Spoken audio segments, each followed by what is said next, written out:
Holes, Chapter 25. There was a doctor in the town of Green Lake 110 years ago. His name was Dr. Hawthorne, and whenever people got sick, they would go see Doc Hawthorne. But they would also see Sam the Onion Man. Onion, sweet, fresh onion, Sam would call, as he and his donkey Mary Lou walked up and down the dirt roads of Green Lake. Mary Lou pulled a cart full of onions. Sam's onion field was somewhere on the other side of the lake. Once or twice a week, he would tow across the lake and pick up a new batch to fill the cart. Sam had big, strong arms, but it would still take all day for him to row across the lake and another day for him to return. Most of the time, he would leave Mary Lou in a shed, which the walkers let him use at no charge, but sometimes he would take Mary Lou on the boat with him. Sam claimed that Mary Lou was almost 50 years old, which was and still is extraordinarily old for a donkey. She eats nothing but raw onions, Sam would say, holding up a white onion between his dark fingers. It's nature's magic vegetable. If a person ate nothing but raw onions, he could live to be 200 years old. Sam was not much older than 20, so nobody was quite sure that Mary Lou was really as old as she was. How would he know? Still, nobody ever argued with Sam, and whenever they were sick, they would go to not only Doc Hawthorne, but also to Sam. Sam always gave the same advice: eat plenty of onions. He said that the onions were good for digestion, the liver, the stomach, the lungs, the heart, the brain. If you don't believe me, just look at old Mary Lou here. She's never been sick a day in her life.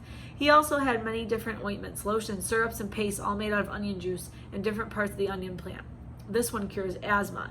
That one's for warts and pimples. Another was a remedy for arthritis. He even had a special ointment which he claimed would cure baldness. Just rub it on your husband's head every night while he's sleeping, Mrs. Collingwood, and soon his hair will be as thick and as long as Mary Lou's tail. Doc Hawthorne did not resent Sam. The folks of Green Lake were afraid to take chances. They would get regular medicine from Doc Hawthorne and onion concoctions from Sam. After they got over their illness, no one could be sure, not even Doc Hawthorne, which of the two treatments had actually done the trick. Doc Hawthorne was almost completely bald, and in the morning, his head often smelled like onions. Whenever Catherine Barlow bought onions, she always bought an extra one or two and would let Mary Lou eat them out of her hand. Is something wrong? Sam asked her one day as she was feeding Mary Lou. You seem distracted. Oh, just the weather, said Miss Catherine. It looks like the rain clouds are moving in. Me and Mary Lou, we like the rain, said Sam. Oh, I like it just fine, said Miss Catherine as she rubbed the donkey's rough hair on the top of his head. It's just that the roof leaks in the schoolhouse. Well, I can fix that, said Sam. What are you going to do? Catherine joked. Fill all the holes with onion paste? Sam laughed. I'm good with my hands, he told her. I built my own rowboat. If it leaked, I'd be in big trouble. Catherine couldn't help but notice his strong, firm hands. They made a deal. He agreed to fix the leaky roof in exchange for 6 jars of spiced peaches. It took Sam a week to fix the roof because he could only work in the afternoons after school let out and before the night classes began. Sam wasn't allowed to attend classes because he was a Negro, but they let him fix the building. Miss Catherine usually stayed in the schoolhouse grading papers and such while Sam worked on the roof. She enjoyed what little conversation they were able to have, shouting up and down to each other.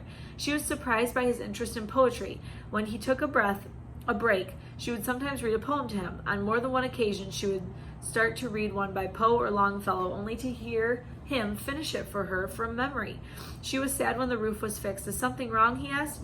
No, you did a wonderful job, she said. It's just the windows won't open and the children and I would enjoy a breeze now and then. Well, I can fix that, said Sam. She gave him 2 more jars of peaches and Sam fixed all the windows. It was easier to talk to him while he was working on the windows. He told her about his secret onion field on the other side of the lake where the onions grow all year round and the water runs uphill. When the windows were fixed, she complained that her desk wobbled. Well, I can fix that, said Sam. The next time she saw him, she mentioned that the door didn't hang straight, and she got to spend another afternoon with him while he fixed the door. By the end of the first semester, Onion Sam had turned the run-down schoolhouse into a well-crafted, freshly painted jewel of a building that the whole town was proud of. People passing by would stop and admire it. That's our schoolhouse. It shows how much we value education here in Green Lake. The only person who wasn't happy with it was Miss Catherine. She had run out of things that needed to be fixed. She sat at her desk one afternoon listening to the pitter-patter of the rain on the roof.